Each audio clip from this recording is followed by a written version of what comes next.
Good morning बच्चों। भारत बसंत गीति में मैं आपको पहला श्लोक बता दी थी।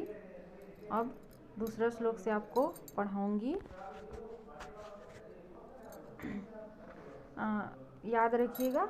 वैसे बुक में इसका अर्थ दे दिया गया है, फिर भी आप लोग अपने शब्दों में इसको लिख सकते हो। बहती मंद मंदम सनीरे समीरे कालिंदात्मजायात स्व वा सनीरे तीरे सनीरति सवा नीरतीरे नताम पंक्तिम आलोक्य मधु माधवी नाम।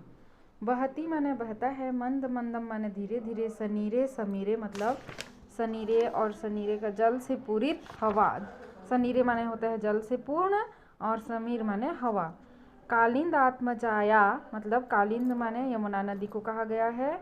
आत्मसवा स्वनिर तीरे मतलब इसका अर्थ होता है कालिंद यमुना नदी के, सवा नीर तीरे मतलब बेंत की लताओं से युक्त तट पर। नताम माने झुकना, पंक्ति आलोक्य मधु माधवी नाम। मधु माधवी माने एक फूल की लता होता है। इसका अर्थ ये है कि यमुना तट के बेंत की लता से, यमुना नदी के बेंत की लता से युक्त तट पर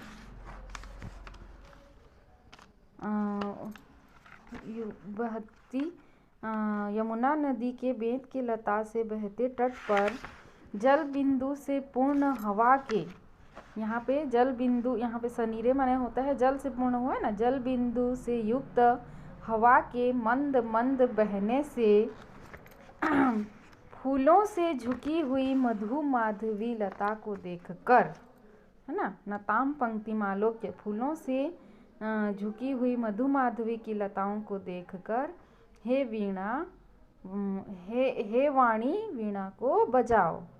ठीक है, समझ में आया। यमुना नदी के तट पर वेद की लताओं से, यमुना नदी के वेद की लताओं से युक्त तट पर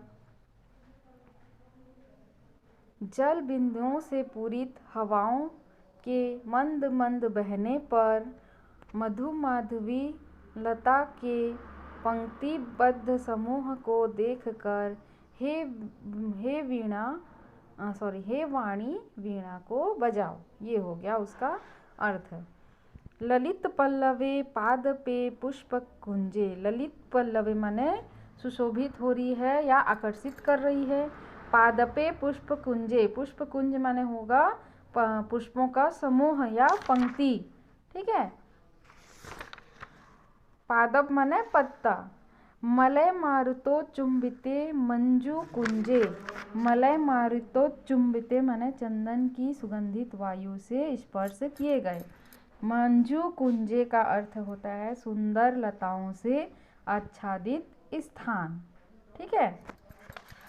उसके बाद है सोवंतिन अंतिम प्रेक्ष मली नाम अली नाम। ठीक है। स्वंतिम माने होता है, स्वनंतिम माने होता है ध्वनि करती होता है, ततिम माने पंक्तियों की समूह को, प्रेक्ष माने देखकर, मली नाम माने मलिन, अली नाम माने भ्रमरों की। ठीक है। अब यहाँ पे पूरे इस पंक्ति का अनुवाद ये होगा कि मलिन भ्रमरों के, अच्छा पहला पंक्ति एक साथ मिला के भी आप लोग बना सकते हो। मलिन भ्रमरों के पंक्ति को देख, ध्वनि करती हुई मलिन भ्रमरों के पंक्ति को देखकर और चंदन की सुगंधित वायु से स्पर्श किए गए सुंदर लताओं से आच्छादित स्थान, जो कि मन को आकर्षित करने वाले पुष्पों के समूह को देखकर हे वाणी वीणा को बजाओ। इसका अर्थ वैसे यहाँ पे दिया गया है, लेकिन आप लोग अपने शब्दों में उसको बना सकते हो कि यहाँ तो एकदम ऐसे दिया है जैसे मतलब समझ में नहीं आएगा। ठीक है। तो यहाँ पे आप लोग ये कर सकते हो, मन को आकर्षित करने वाले पत्ते और पुष्प के पंक्तियों को देखकर और मलय मारुतो चंदन की वृक्ष की सुगंधित वायु से स्पर्श किए गए हुए सुंदर सुंदर लताओं से आच्छादित स्थान को देखकर और ध्वनि करते हुए मलिन भौरों या भ्रमरों के पंक्ति को देखकर हे वाणी वीणा को बजाओ। समझ में आ गया?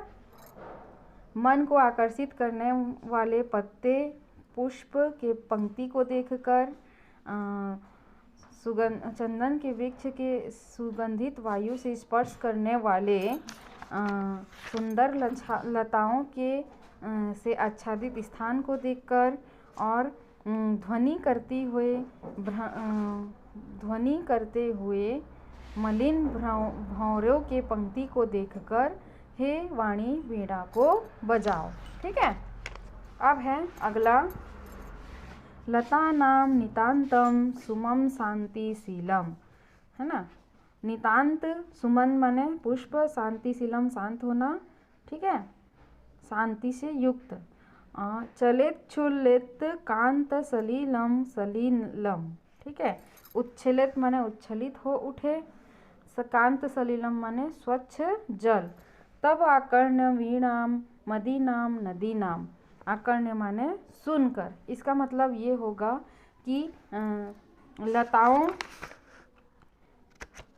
लताओं के नितांत शांत सुमन हिल उठे, नदियों का जल खेल के साथ क्रीड़ा कर उठा। हे वाणी आपकी ओजस्विनी वीणा को सुनकर, है ना, हे वाणी आपकी ओजस्विनी वीणा को सुनकर लताओं के नितांत सुमन, नितांत और शांति पुष्प खिल उठे, नदियों के जल क्रीड़ा के साथ उच्छलित हो उठे, हे वीणा वाणी को बजाओ। ठीक है। तो ये हो गया इस पाठ का अर्थ। आप लोग अच्छे से इसको लिख लीजिएगा। ठीक है। यहाँ से ज़रूर आता है बसंत गीति से प्रश्न उत्तर आएगा या फिर पद्य का अनुवाद लिखने के लिए आएगा, है ना। अपने शब्दों में लिखोगे तो कोई ये नहीं है, ठीक है। बाकी नेक्स्ट क्लास में, है ना।